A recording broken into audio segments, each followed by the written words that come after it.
Closing statements in Donald Trump's trial in Denver. At stake is whether he'll be on the ballot here. Colorado always checks its math on elections. But for real, why don't they focus on the closest races?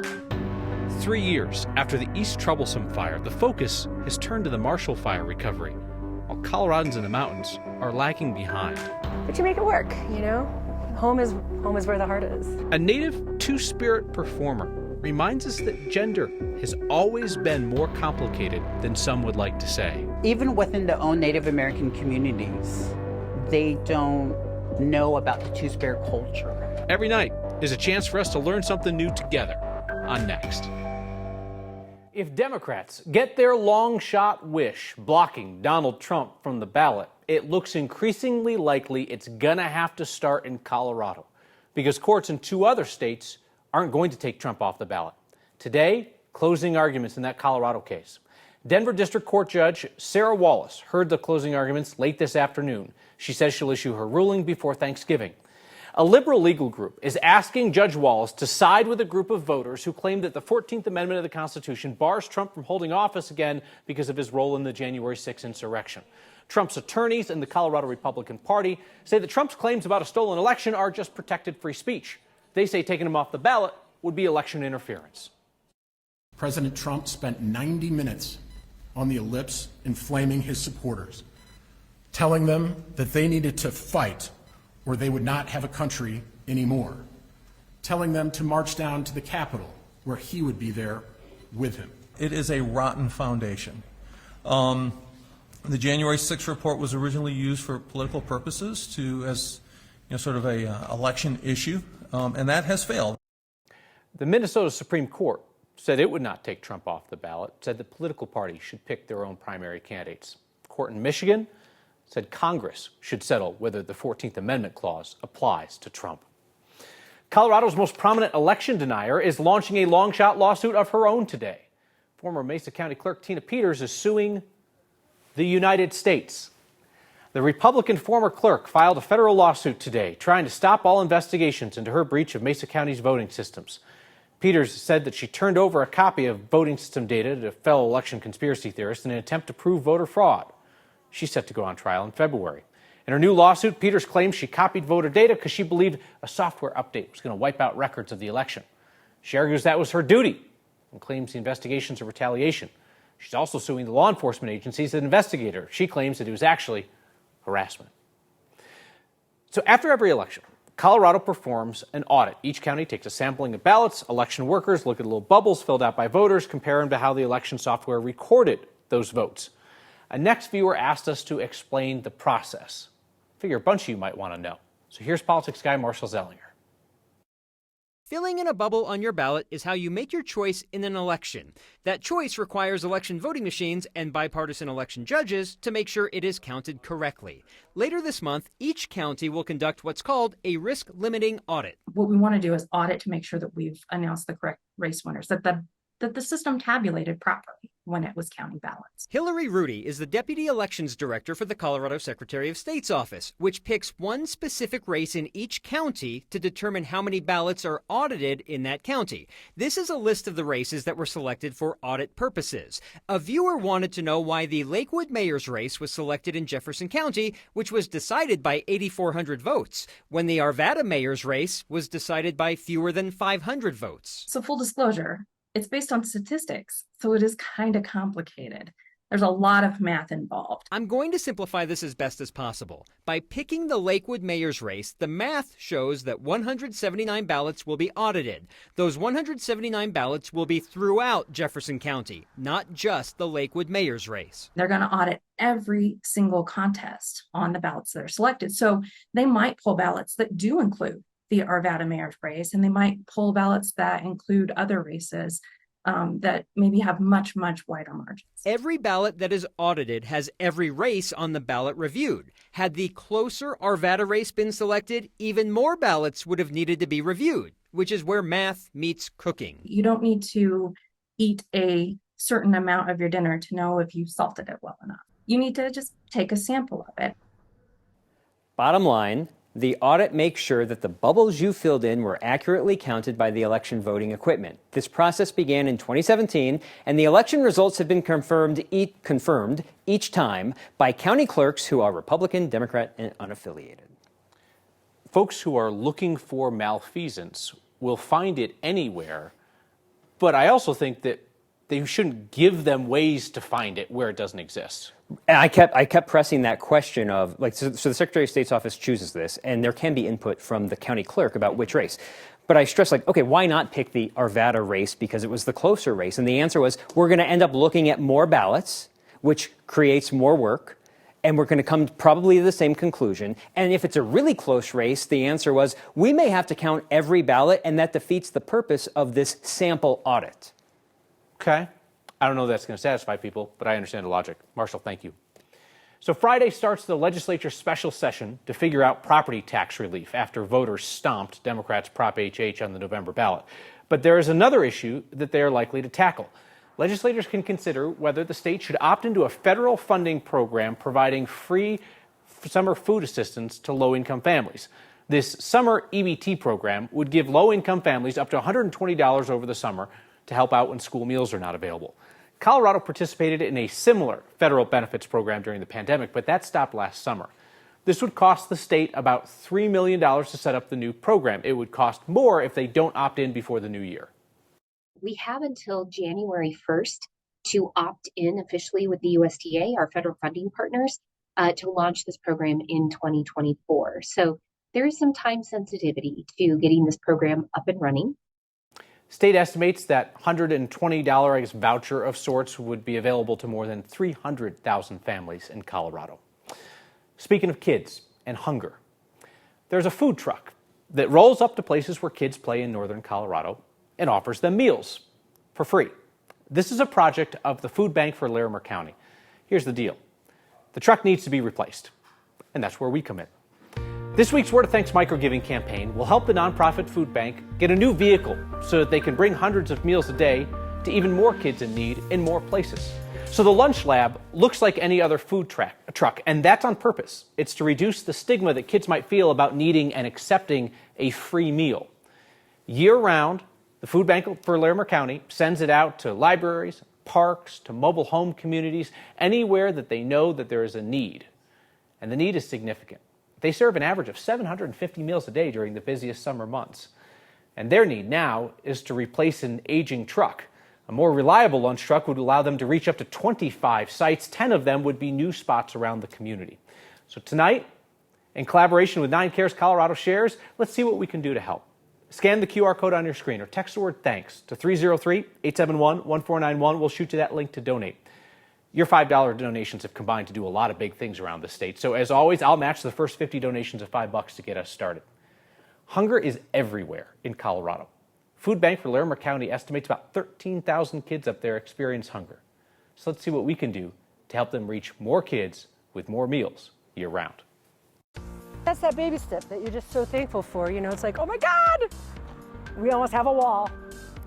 Years after the East Troublesome Fire tore through Grand County, Colorado's attention has turned away. Yet there are people there who still can't go home.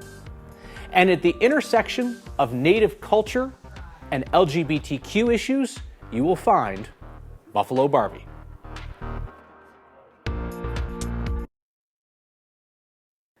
There are people in Grand County still living in RVs 3 years after the East Troublesome Fire destroyed their homes.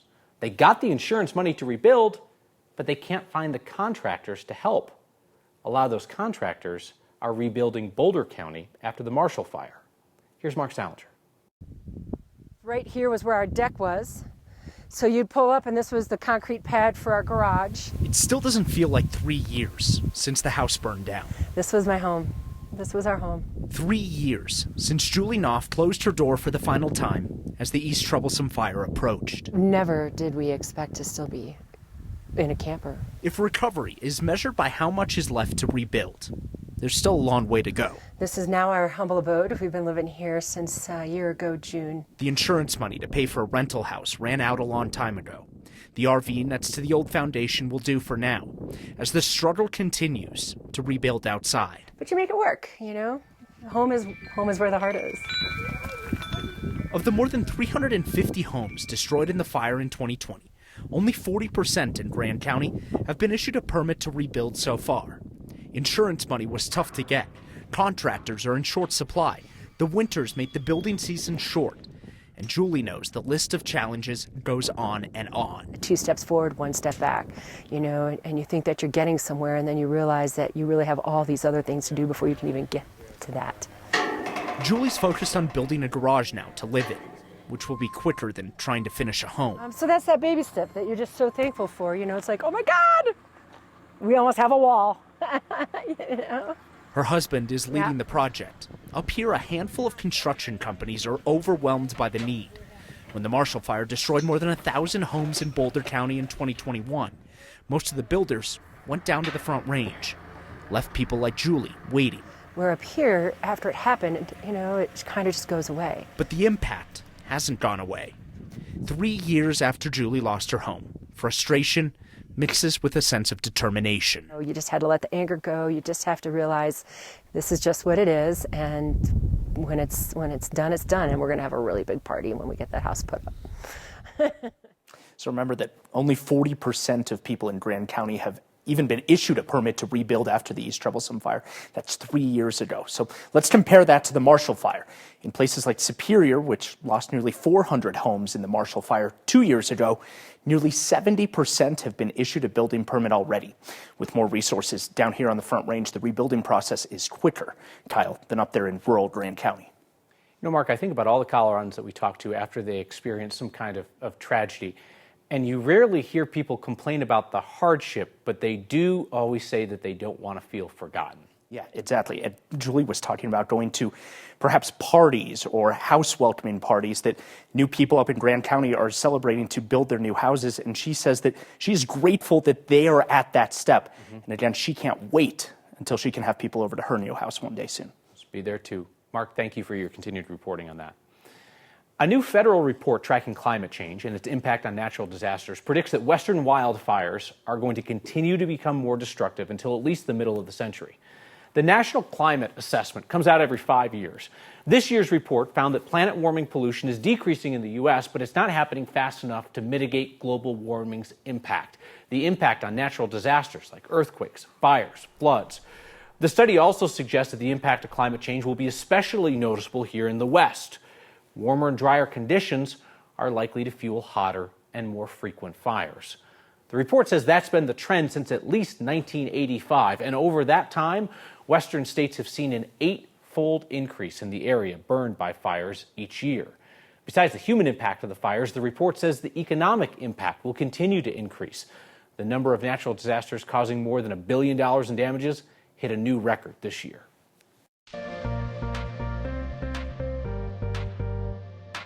Another warm, dry day with temperatures way above average. This extended fall looks to continue another day for Denver, but there's a Pacific storm off to the west that will change things for us later in the week. High temperatures today way above the average of 54, 60s, 70s on the map. And now a little weather system ahead of the main system could actually bring some snow showers to the high country. And that will happen late tonight and early tomorrow. This system may bring a little bit of light snow to Denver late in the weekend. For now, it's just all high and mid-level clouds. We'll see the winds increasing. This is the system here, still offshore. But watch tomorrow what happens across the western slope. Much needed moisture, light accumulating snow, no advisories for travel in the high country, and Denver maybe an isolated shower. We get a little bit of a break, and then Sunday into Monday, that's when we start to see the effects of that Pacific storm. So a few clouds tonight, calm winds. Winds ramp up out of the south tomorrow. We go partly cloudy, some foothill snow showers, mountain snow showers, but I think Denver will stay dry. Beautiful afternoon and evening with temperatures running in the 50s till about 9 o'clock tonight. And we have highs above average through Saturday. Cooler weather coming in Sunday into Monday with a few snow showers early Monday. And we kick off next week with colder highs in the mid 40s. And oh yeah, next week is Thanksgiving week. It's to advocate and educate individuals about the culture, not just the LGBT culture, but also Native American culture. Because sometimes they're one and the same.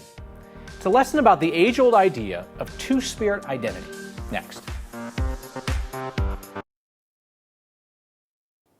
Today, MSU Denver hosted an afternoon of drag bingo. Not all that unusual these days. Their host, though, Buffalo Barbie, is not your typical performer. Today's event was a chance to educate students about the indigenous Two-Spirit identity and its role in LGBTQ history. Well, we are here celebrating Native American Month. Hello, my name is Buffalo Barbie. People in the community, they all know me as Buffalo Barbie or BB. Do we all need a bingo card? Yeah. All right, so today we will be doing a drag bingo. Geronimo, who knows Geronimo? When I do events, I like to put messages in there. In the Navajo culture, we don't only have two gender identification. I advocate for the Two-Spirit community. And by me saying advocated is I educate people about the Two-Spirit culture. It's so important for individuals to understand that Two-Spirit is just not an identity. It's a culture. Two-Spirit community is a culture within the Native American culture. Not just the LGBT culture, but also Native American culture. It doesn't intersect, it blends, it fluidly just goes in between. Yeah, there's no hard lines. There's no given drawn line like this. I'm really happy that we are educating the community about the Two-Spirit culture. The messaging is very important because even within the own Native American communities, they don't know about the Two-Spirit culture, but it's been getting stronger every year. We're still here, we're still moving strong, and we're still growing and continuing to be the strong people we are. How cool is it we have a place to gather each night and learn something new? Marissa has your feedback that will come out of my mouth next. There's a family of 5 living in a motel in northern Colorado trying to save up for a place to stay. One thing that they would do is they'd regularly swing by the lunch lab. It's this food truck-like setup that is run by the Food Bank for Larimer County. A chance for kids to get a free, healthy meal. It was really important to this family because they didn't have a stove or a refrigerator at the motel. This week's Word of Thanks microgiving campaign is raising funds to help that nonprofit in Larimer County replace an aging truck so that they can take this lunch lab food truck to more places, parks, libraries, mobile home parks, anywhere that they know that there are kids waiting who could use a meal. They give out 750 meals a day in the summertime. Scan the QR code on your screen or text the word THANKS to 303-871-1491 to join me in donating to make this happen. Joel writes in with a great question. He says, goals are important. How much do they need for this? Joel, they said that they figure they're going to need about $100,000 to get this truck, get it fitted for everything that they want to do. They're thinking maybe there's a chance that they could raise $50,000 through this Word of Thanks microgiving campaign. Jonathan takes issue with the fact that I pointed out on this Trump lawsuit trying to keep him off the ballot that it's a liberal legal group running it. He points out accurately that the group of voters that they represent include some Republicans, some never-Trumpers. Didn't like the fact that I just had the liberal descriptor on. That's totally fair, Jonathan. I think at the end of the day, though, we need to be honest about who really is kind of behind these things. It's pro-Trump and anti-Trump.